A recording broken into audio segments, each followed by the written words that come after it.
Hello everyone, আমার নতুন একটা ব্লগে তোমাদের অনেক অনেক স্বাগত। আশা করি সবাই মোটামুটি ভালোই আছো। আর আমরা খুব একটা ভালো আছি সেটা আজকে বলতে পারবো না, কারণ আমাদের ত্রিপুরার অবস্থা তো যে ভয়ঙ্কর অবস্থা তোমরা দেখতেই পেয়েছো সোশ্যাল মিডিয়া, ফেসবুক, ইউটিউব সবখানে।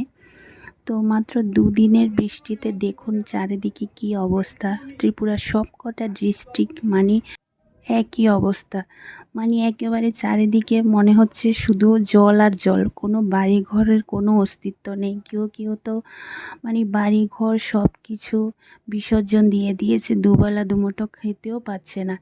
মানে সবাই শিবিরে, হয়তো বা কেউ ক্যাম্পে, কেউ স্কুল ঘর, অফিস ঘর এগুলোতে আশ্রয় নিয়েছে।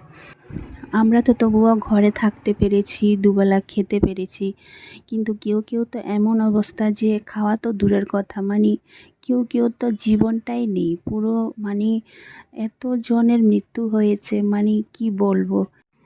আজকে মোটামুটি এক সপ্তাহ হয়ে আসছে, কিন্তু এখনও অনেক জায়গাতেই কিন্তু জল কমেনি। এখনও একই অবস্থা, এখনও মানুষ লড়াই করে যাচ্ছে। তো আমাদের বাড়িটা হচ্ছে চারতলা, আমাদের একতলায় জল ছিল পুরো। মানে আমাদের বাড়িতে যে জল উঠবে আমরা কখনো ভাবতেই পারিনি। তো যাই হোক, নিচে প্রচুর কাদা, তারপর নোংরা অনেক কিছু পড়েছিল। তো দুদিন জল জমেছিল, তারপরের দিন থেকে জল কমতে শুরু করেছে, রাতে রাতেই জল চলে গেছে নিচের দিকে। তো কি করব, আমি, আমার শ্বশুরমশাই, আমার হাজব্যান্ড তিনজন মিলে দুদিন ধরে পুরো একতলাটা পরিষ্কার করেছি। নিচে হচ্ছে আমাদের বিয়েবাড়ি আছে, তো বিয়েবাড়ির সব কার্পেট, চেয়ার, টেবিল, মানে প্রত্যেকটা জিনিসে এত পরিমাণ নোংরা হয়ে আছে, এত ক্ষয়ক্ষতি হয়েছে, মানে কি বলবো।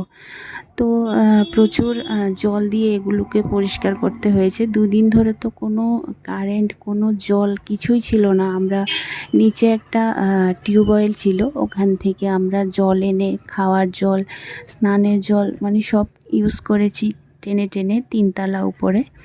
তো কি করব, সমস্ত কিছু কাজ আমাদেরকে তো করতেই হবে, যেহেতু এগুলো তো আর ইচ্ছা করে কেউ করেনি, এগুলো হচ্ছে সব প্রকৃতির খেলা। তো যাই হোক, অন্ধকারের পরেই আলো আসে। তো আমি চাইবো সমস্ত ত্রিপুরাবাসী যেন আবার সবাই আগের মতো সুস্থ জীবনে ফিরে আসে, স্বাভাবিক জীবনে ফিরে আসে, সবাই যেন দুবেলা খেতে পারে। তো এখনও অনেকজন আছো যারা সবাইকে সাহায্য করে যাচ্ছ, ত্রাণ বিতরণ করছো। তো তাদেরকে আমার তরফ থেকে অনেক অনেক ধন্যবাদ, অনেক অনেক ভালোবাসা তোমাদের জন্য। তো এদিকে সকালবেলা কাজ টাজ করেছি, প্রচুর পরিমাণে পরিশ্রম হয়েছে, যে কি বলবো। দুদিন ধরে হাত পা একদম নাড়াতেই পারছিলাম না, প্রচুর পরিমাণে জল টেনেছি বালতি করে। তো এদিকে সকালে এসব কাজ টাজ সেরে, স্নান টান সেরে, বিকেলে একটু ফ্রেশ মুডে একটু ঘুরে এসেছিলাম, রেস্টুরেন্টে গিয়েছিলাম। অনেক দিন হয়েছিল রেস্টুরেন্টে যাওয়া হয়নি, তাই ভাবলাম আজকে একটু রেস্টুরেন্টেই খাওয়া দাওয়া করি। তো আমি, আমার হাজব্যান্ড গিয়েছিলাম, তো সেখান থেকে কিছু খাবার এনেছিলাম, কারণ সেগুলো খেতে ইচ্ছে করছিল না, তাই পার্সেল করে নিয়ে এসেছিলাম। আর এদিকে দেখুন, রাতের বেলা আমি সবার জন্য মাংস রান্না করব। তো এদিকে আমি ভাতটা চাপিয়ে দিয়েছি, আর হাজব্যান্ডকে বলেছি বাজার থেকে মাংস এনে দিতে, কারণ দুদিন ধরে যে পরিমাণ পরিশ্রম করেছি, তারপর আবার দুদিন পরে জন্মাষ্টমী, তাই বললাম যে আজকে অনেক দিন পরে মাংস খাওয়ার ইচ্ছে করছে সবার, তাই ভাবলাম বেশি করে আজকে একটু মাংস রান্না করব। তো এদিকেও বাজারে গেছে আমার ছোট ননদকে নিয়ে। তো ওরা মাংস আনতে আনতে আমি একটু কোয়াশ ভাজি করছি, কারণ মা আর আমার ঠাকুমা তো খাবে না, ওরা মাংস খায় না।